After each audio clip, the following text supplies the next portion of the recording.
we should look for a way to make sure that things like appointing new CECs, things like sacking new CECs cannot be done by a deputy governor.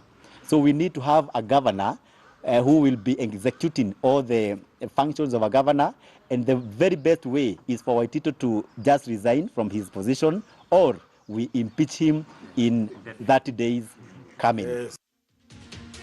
The process of impeaching Kiambu Governor Ferdinand Waititu may just have begun in Kiambu. You're watching The Big Story. Thank you for staying with us. We're having a conversation with Danson Omari, who's a lawyer.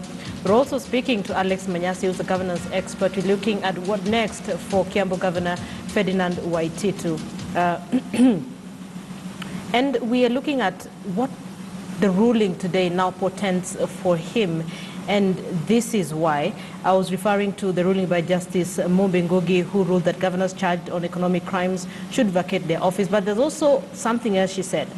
She said that governors, like other civil servants, should step aside once charged for criminal offense, and their roles completely taken over by the deputies for the duration of the trial. Alex, there are those who seem to think that that ruling by Justice Mumbi Ngugi may be misused, may be manipulated in terms of governance in the counties.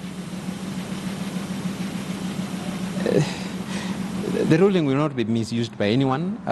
Neither will the ruling mean anything to the sitting governors. And this is why. For people stepping aside, for the national government, for example, if ministers are charged in court, the appointing authority is the president, and therefore, even without being charged in court, they can still be removed from office. And so that is completely different when it comes to an elected member like a governor. The process, like the lawyers have said, the process of removal of a governor is very different. And so it's only, I think, Justice Ngugi was hoping that she can say that and then governors resign in the process. Stepping aside, it's more complex than that. It's a political complexity that cannot be determined by a statement from the court. And so, as far as I'm concerned, that is not going to happen. And one of the concerns that have been raised after that ruling is that, for example, you can imagine a scenario where, what if it was true that that ruling was to take effect and therefore governors was to be kicked out of office?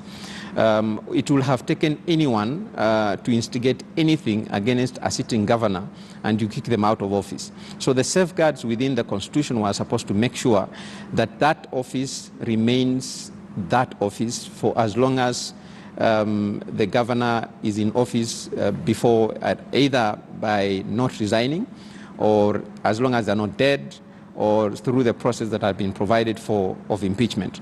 And therefore, by saying that, what I mean is the ruling by Justice Ngugi will remain as such. The implications of the same will remain as such. There's not much implication on the sitting governors. And therefore, we need to find, as a country, we need to rethink the constitutional provisions of how to get people removed, especially those people who are elected by Kenyans. And one of that, you see, for example, when governors have been reporting to the Senate to answer to queries around mismanagement of public funds or queries around the Auditor General, what the Senate has been insisting and demanding is that the governors show up in person. However, the way I look at it is that we forgot that there are CECs and chief officers within the counties that we needed to strengthen more so that we have some people that we can hold accountable who can quickly be removed from office, because those people are appointed and therefore can be removed from office. But when we focus on a governor whose process of removal is extremely complex, then we miss the point. I'm saying that because I'm equating the same to the ministers and the principal secretaries at the national level. The process of removal of those two offices is much easier, and when it comes to answering of queries to mismanagement of any resources, then those are the people who are supposed to answer, and especially the principal secretaries. For the ministers at the national level, for example, the time of Waiguru when she was minister, there's a famous statement which she used, which she said she didn't even know the cost of the pen that she was using to write. And therefore, she pushed the same blame to the principal secretary. And so we need accounting officers at the county level who can be removed, but who are powerful enough and who are also insulated from, for example, ensuring that they have an office which they can run independently, so that if you have queries around finances, then those are the people you can ask. But as long as the constitution remains as it is, it's not going to be easy, and it's not going to happen for any governor to be removed from office. Wow, that dampens the spirit of so many people out there who are sort of hoping perhaps this is the beginning of accountability in the counties. Omari, what are your thoughts? My thoughts are very clear. Linda, when MPs are going to be charged, which deputies exists of a member of parliament? Who will be going to parliament to do the question of representation? Those are also elected members of parliament. When the senators are going to be charged, who is going to do that job? Are the courts going to occasion by-elections without an election petition? A by-election only arrives if there is an election petition, or there is death, or there is a resignation. So that law is a law of the absurd. It will not see the light of the day. Linda, what I'm going to say within a very short time is all the 47 governors are either going to make sure all their deputies are functionally and physically out of their offices, so that nobody is available in the event if this thing becomes law. We are going to see the deputy governors plot to ensure the governors are charged. We are likely to see a big political dilemma on how we are going to go forward. Let me look at also the functionality of what is happening today. Linda, during the ICC trials, the president and the deputy were very categorical that they were innocent until convicted. And everybody believed that story. Today, the music has changed. Anybody who is being dragged to court is already convicted. What happened with Article 49? That everybody is innocent until proved guilty. Today, you are telling Baba Yao to move out. Nyoro takes position. Next week, Baba Yao either plea bargains and is convicted and he pays the fine, or is acquitted and he is supposed to go back. We will have two governors. How will that issue be dealt with? Because he is going to step aside until he is acquitted. That acquittal can come next week. What will happen? And that vacancy has already been filled. So those are the dilemmas that judgment of Ngugi poses. Let me juxtapose it this way. Another judgment by Justice Edwin Ongundi of the similar court, where Justice Mumbi took over, made it very clear that it is not possible to remove from office somebody who has a constitutional mandate. We have two judgments from two judges of similar jurisdiction, similar powers. Which one is the right law? Is it the you're supposed law? to tell us which one is the right one. That's what I'm saying.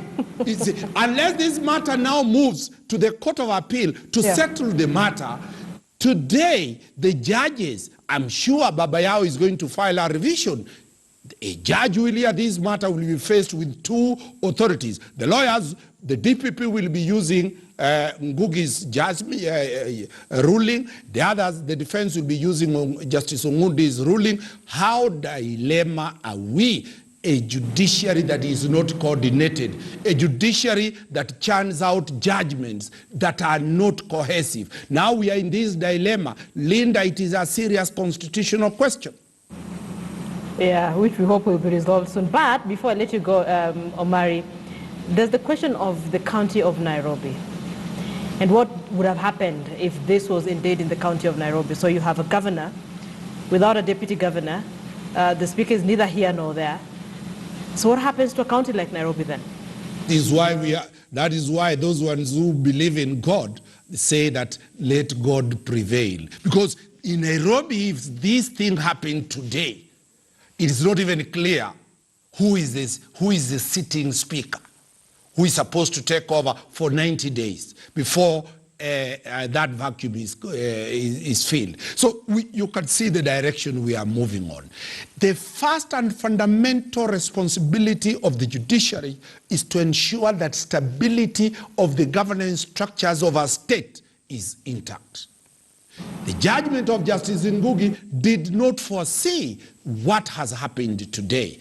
So when people are talking about referendums to change the constitution, these are the gray areas now that lawyers are going to litigate to develop jurisprudence. So the constitutional dispensation of 2010 is still being tested, and we need more testing because nobody ever foresaw this issue. Remember, the draft constitution of WACO provided that governors were supposed to be appointed like civil servants.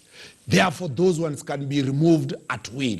We chose the way that governors are elected by the sovereignty of the people of Kiambu. Where I come from in Nyamira, my governor is elected by the people. You cannot remove him. It is only us who can remove him through the MCAs. That is a settled principle, and therefore, in my own view, and that is why I've given the parallel that during the ICC, we protected the sovereignty of the state by arguing that the state cannot be removed through a court process. The state is the will of the people. The governors are by courtesy the will of the people. Hate Baba Yao, don't like Baba Yao, do what you do.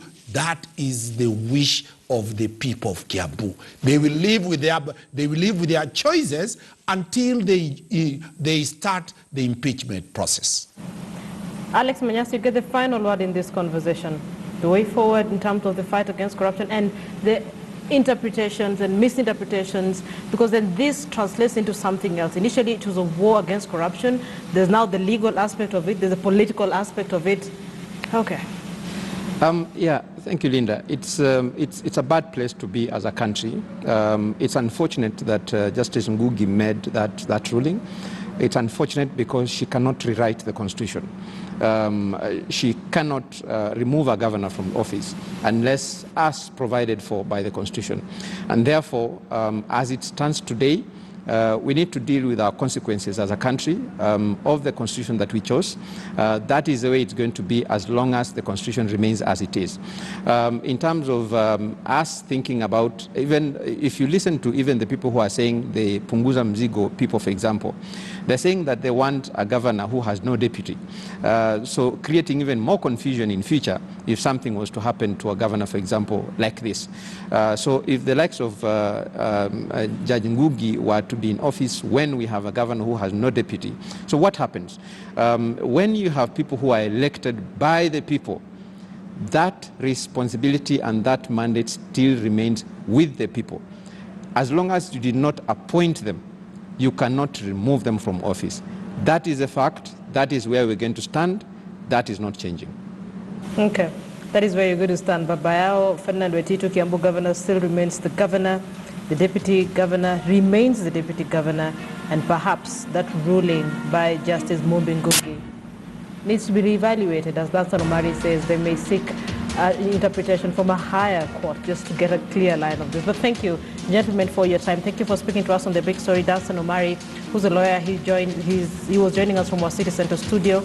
A big thank you as well to Alex Manyasi, governance expert, and Elisha Ngoya, who spoke to our lead reporter, Sophia Wanuna. This has been The Big Story.